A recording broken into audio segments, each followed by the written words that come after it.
ঠাকুর, মা ও স্বামীজির চরণে প্রণাম নিবেদন করে এই দিব্যত্রয়ী সকল ভক্তদের জন্য পাঠ করছি উদ্বোধন কার্যালয় থেকে প্রকাশিত শ্রী ম কথিত শ্রী শ্রী রামকৃষ্ণ কথামৃতর কিছু বিশেষ অংশ।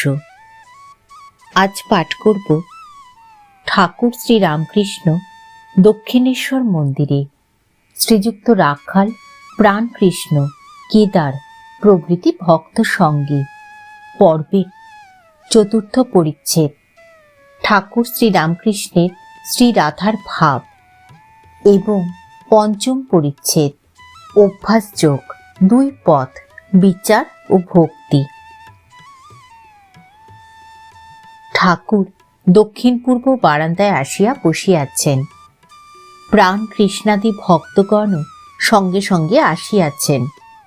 হাজরা মহাশয় বারান্দায় বসিয়া আছেন।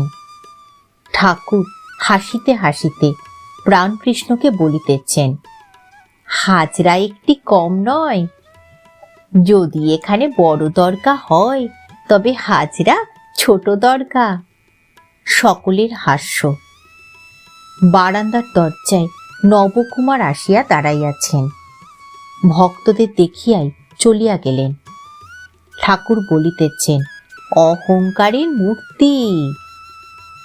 বেলা 9:30 হইয়াছে। প্রাণকৃষ্ণ প্রণাম করিয়া বিদায় গ্রহণ করিলেন।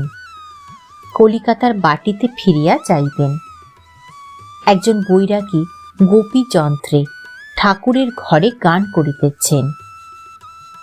ঠাকুর গান শুনিতেছেন। এমন সময় শ্রীযুক্ত কেদার চাটুর্যে আসিয়া প্রণাম করিলেন।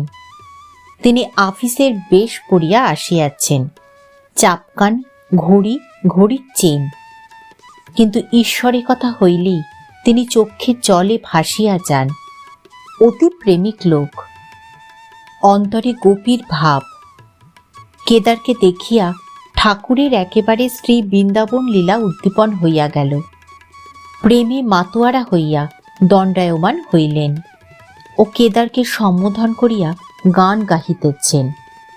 সখী, সে বন কত দূর, যথা আমার শ্যাম সুন্দর, আর চলিতেছে নারী। শ্রী রাধার ভাবে গান গাইতে গাইতে ঠাকুর সমাধিস্থ, চিত্তার্পিতের ন্যায় দণ্ডায়মান। কেবল চক্ষের দুই কোণ দিয়া আনন্দাশ্রু পড়িতেছে। কেদার ভূমিষ্ঠ, ঠাকুরের চরণ স্পর্শ করিয়া স্তব করিতেছেন। হৃদয় কমল মধ্যে নির্বিশেষং নিরীহম হরিহর বিধি বেদ্যং যোগী ভীর ধ্যান গম্যম জনন মরণ ভীতি ভ্রংসী সচ্চিৎ স্বরূপম সকল ভুবন বীজং ব্রহ্ম চৈতন্য মেরে। কিয়ৎক্ষণ পরে ঠাকুর শ্রী রামকৃষ্ণ প্রকৃতস্থ হইতেছেন। কেদার নিজ বাটি হালিশহর হইতে কলিকাতায় কর্মস্থলে যাইবেন। পথে দক্ষিণেশ্বর কালী মন্দিরে ঠাকুর শ্রী রামকৃষ্ণকে দর্শন করিয়া যাইতেছেন। একটু বিশ্রাম করিয়া কেদার বিদায় গ্রহণ করিলেন।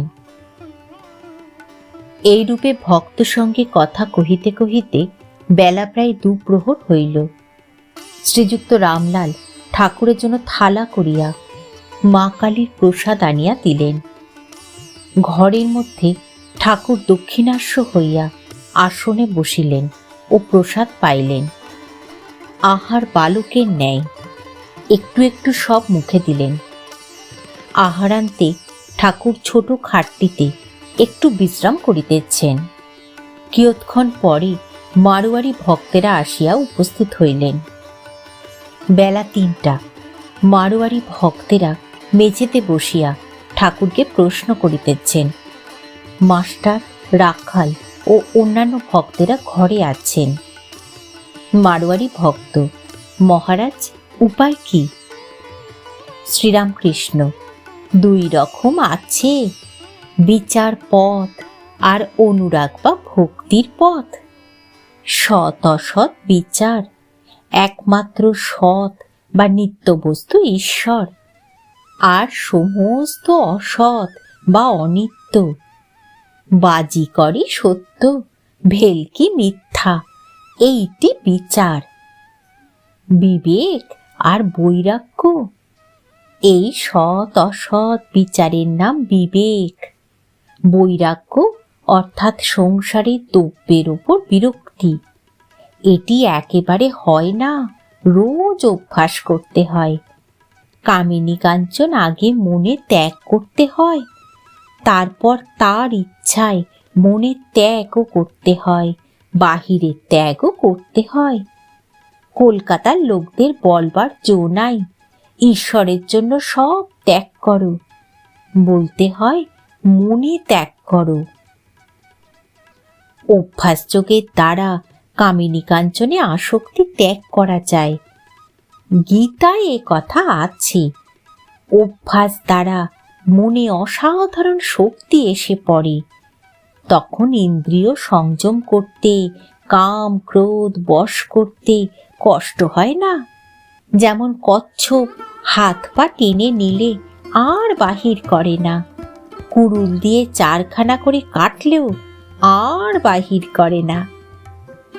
মারোয়ারি ভক্ত: মহারাজ, 2 পথ বললেন, আর এক পথ কি? শ্রীরামকৃষ্ণ: অনুরাগে বা ভক্তির পথ। ব্যাকুল হয়ে একবার কাঁদো, নির্জনে গোপনে দেখা দাও বলে। ডাক দেখি মন ডাকার মতো কেমন শ্যামা থাকতে পারে। মারোয়ারি ভক্ত: মহারাজ, সাকার পূজার মানে কি? আর নিরাকার নির্গুণ এর মানেই বা কি? শ্রীরামকৃষ্ণ: যেমন বাপের ফটোগ্রাফ দেখলে বাপকে মনে পড়ে, তেমনি প্রতিমায় পূজা করতে করতে সত্যের রূপ উদ্দীপন হয়। সাকার রূপ কিরকম জানো? যেমন জলরাশির মাঝ থেকে ভুরভুরি ওঠে সেই রকম।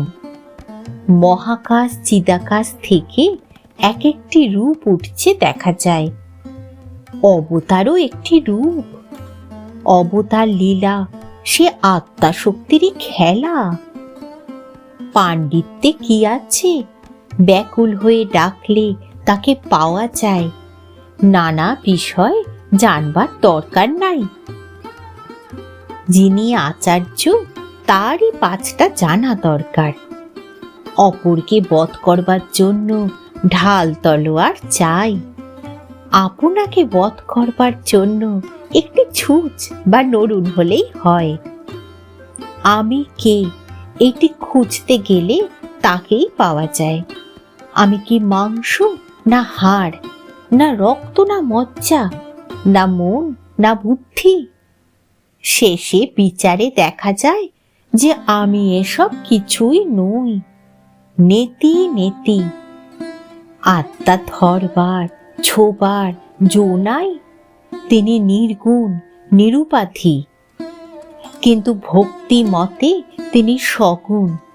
চিন্ময় শ্যাম, চিন্ময় ধাম, সব চিন্ময়। মারোয়ারি ভক্তেরা প্রণাম করিয়া বিদায় গ্রহণ করিলেন। সন্ধ্যা হইল। ঠাকুর গঙ্গা দর্শন করিতেছেন। ঘরে প্রদীপ জ্বালা হইল।